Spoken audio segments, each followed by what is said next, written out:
So yeah, I've been talking about Chainsaw Man quite a bit. Can you blame me though? It's been absolutely phenomenal and I love it. Today, however, we have a Jujutsu Kaisen Reddit video. Fun.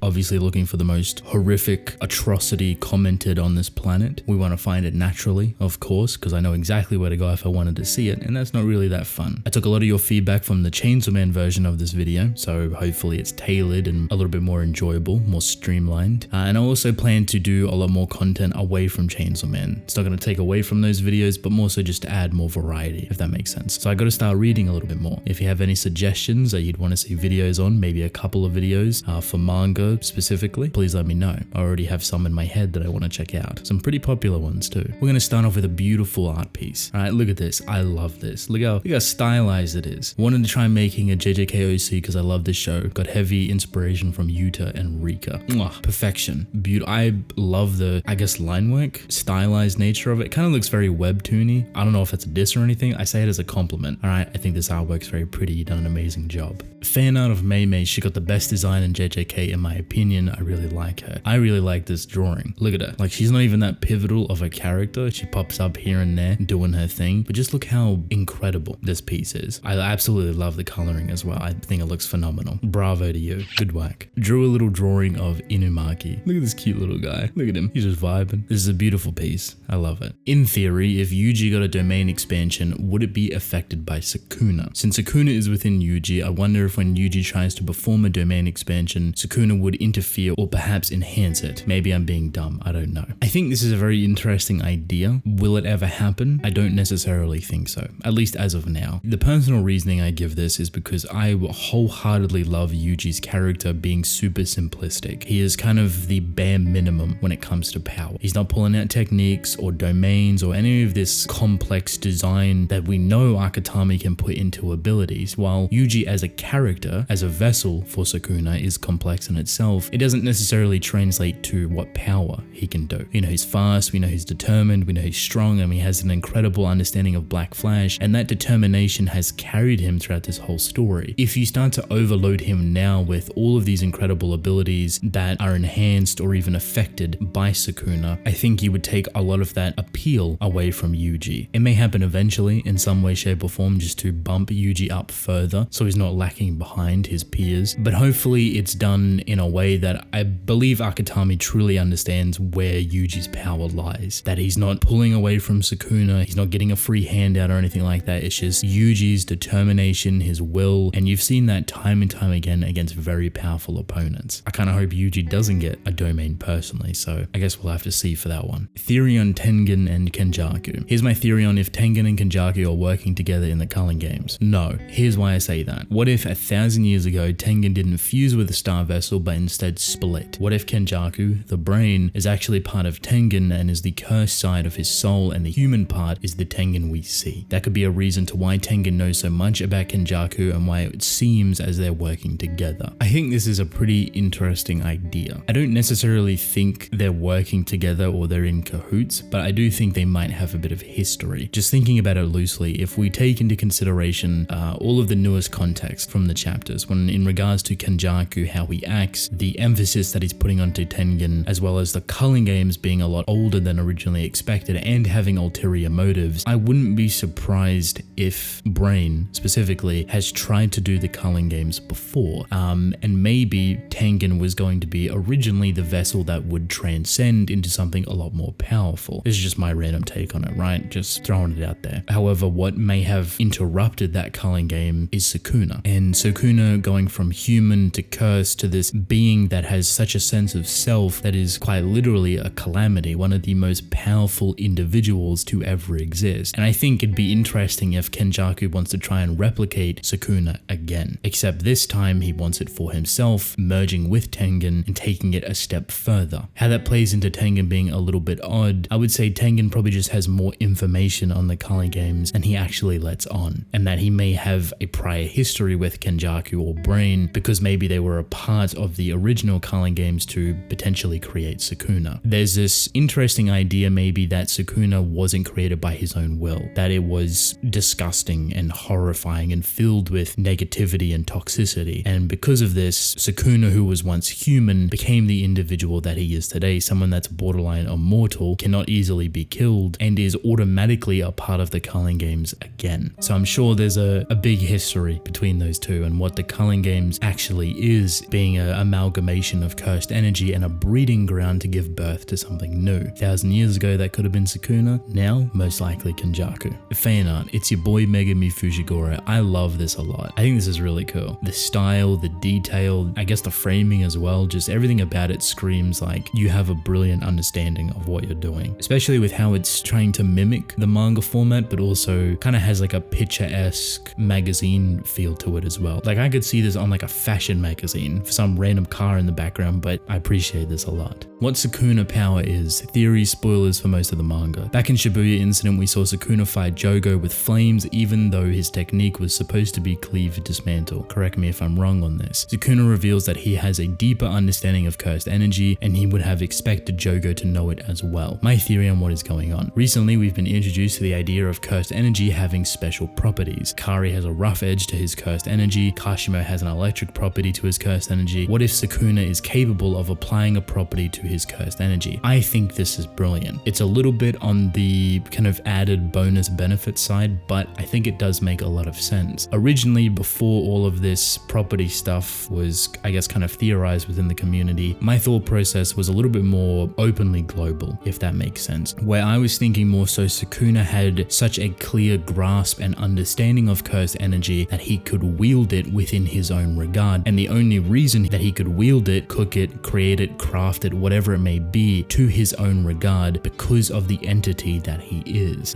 Being human, curse, and a mix of both gives you the benefit of a lot of different techniques that potentially one or the other may not actually have. You take in the fact that he also bypasses the technical barrier of being immortal. He can't necessarily quote unquote die, but I think it would make sense that Sukuna has the utmost beautiful and sincere understanding of what cursed energy actually is. To simplify it, I like to think about it as an aura. If Jogo, for example, uses the fire arrow, shoots it at Sukuna, he can stop it, absorb it, maybe with a mouth or tummy on his belly, understand the properties of that cursed energy and recreate it himself. I think it works well with the whole cooking aesthetic that he has, that he just genuinely cooks dishes and serves cursed energy techniques that he is able to palate. And this could be anything and everything, realistically. It's a little bit overwhelming and just finicky, but I like that idea. I also like this one, so there's a lot of different explanations one could go for, I would say.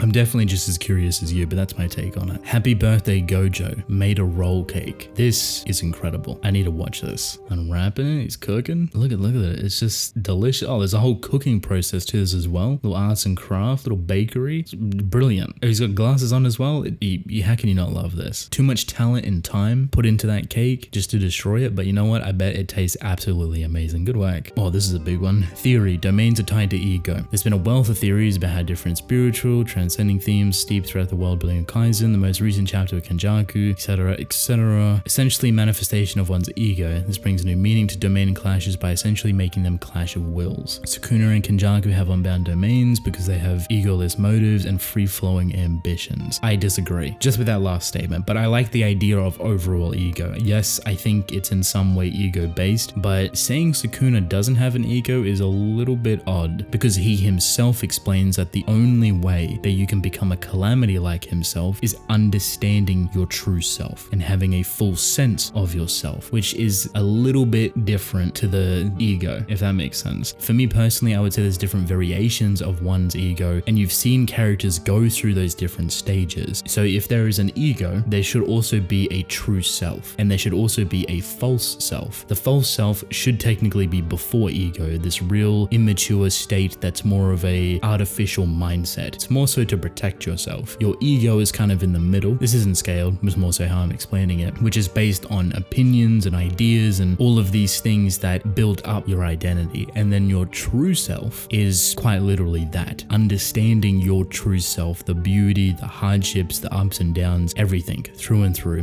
mentally, emotionally, spiritually. This would be very different to just being ego. So you could keep it simplistic and just have ego, but you could also break it apart. And with how Kaizen has kind of showcased people using domains, I think breaking it apart makes a little bit more sense, at least for me. A great couple examples I can give you is Mahito, who changes exponentially, trying to find his true self. His domain specifically is that of understanding his own identity, his ability, and more specifically, his soul. I would put him within the category of true self. The other one, however, Megumi, I think is a great example of someone at the beginning having this ego based on opinions and the complex nature surrounding it, maybe even a false self, which is to shield people from traumatic experiences, childhoods, problems, etc. Maybe that's why every time Megumi goes to do an ability, he's willing to sacrifice his own life, and when he opens up his domain, his personality changes. It's very ego driven, he becomes kind of crazy and chaotic, yet when we see him do his domain in the culling games, it's not the same. So would his ego be the same, or would he more so be learning and trying to find his true self, which is tied to his domain? So my answer to this, probably yes and no, depending on how you view it. It's entirely perspective anyway, but I like the idea. My Nanami Kento I did for a shoot. Look at this handsome guy. Look at that. What a beautiful outfit. What a great cosplay. I love it. Yuji got me out of my art block. I love this. It's gonna sound weird, similar to the other one that I said, but it looks very webtoony. And again, it's not a diss. It's not me being disrespectful. It's a compliment. I just think it has like a webtoon kind of aura or aesthetic. It's probably just the line work and the shading, to be honest, but I love it. I think it's very beautiful. It's pretty. I love the color work. His shirt looks phenomenal as well. Brilliant. Maki fan art by me art. Of course I'm gonna love it. Look at it. Look how brilliant this is. The energy, the anger, the aura of Maki. All of you know how much I love Maki. I think she is a phenomenal character. Writing, characteristics, the complexity, the groundedness of her character, the trauma, everything is just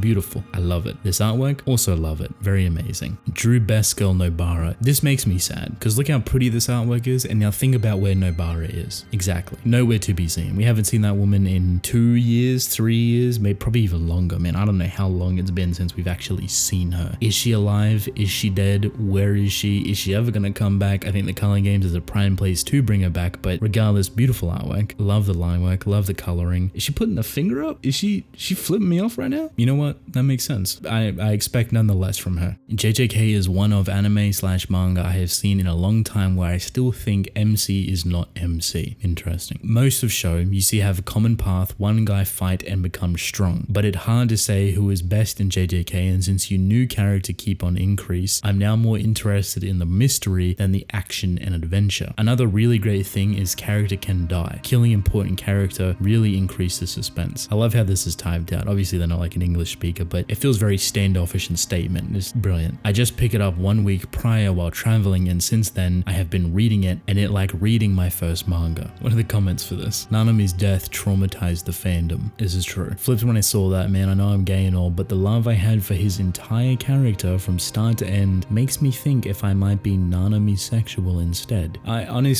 was not I was not expecting that at all. Right, okay. Honestly, I'm just flabbergasted. I feel like I got hit with a flashbang. There's a lot of characters you can focus on. Kaizen obviously has a large cast of characters, but for me, I would say Yuji still feels like the MC. Mostly because he's very low on the tier compared to a lot of other people. He's not wielding all this power or showing off all this ability, but he's just him, just the Yuji guy that he is, and we love him for that. What stops domains from being an I win button? If person A's power level is 100 and person B's power level is 99, person A wins the fight because his domain will just one-shot person B, right? I haven't really liked domains at all in this manga since it seems like they just automatically make you win a fight. I love seeing people win through skill and strategy, but it seems like domains just one-hit kill and they have a guaranteed hit. This is very odd. Alright, everyone has their own perspective, their own opinion, but for me this is just maybe someone that hasn't fully read the story yet or don't really understand how domains work or anything, because I don't think there's that many fights in the story where domains win. Like, yeah, there's a couple of encounters, of course, and they're narratively meant to show off how powerful a domain can be for the first time from said individual, but if you just take into consideration just the culling games, think of all the domains that have happened within there and how all of them have not been the most impressive thing. Hakari's domain is really amazing, yet he did not win automatically. He put up a hell of a fight against Kashimo, and that was a brilliant strategic understanding of both individuals individuals and really showcasing them off in the best way. Look at Yuta, for example. We didn't even see his domain. That was going to be a three-way clash. Never happened. Maki went through sheer skill and ability as well. Megami barely won with his domain because it was partially incomplete, but the technical side of understanding it was becoming more completed over time. So it's kind of weird to say that having a domain will automatically make you win, when throughout the whole story that is just not true. Let's end this off on a light note. Chibi Gojo animation. This is going to be adorable. Alright, it's pretty. He moonwalking in. He's slick. Oh, okay. He getting steady. Hold on. Hold on a minute. I wasn't expecting this. Yo, he hitting it. This is great. What a great way to end this off. If you enjoyed this, you want to see more within different communities, you like this approach a little bit better because it's more streamlined, please let me know. I'd love to hear your thoughts right now. Thank you very much.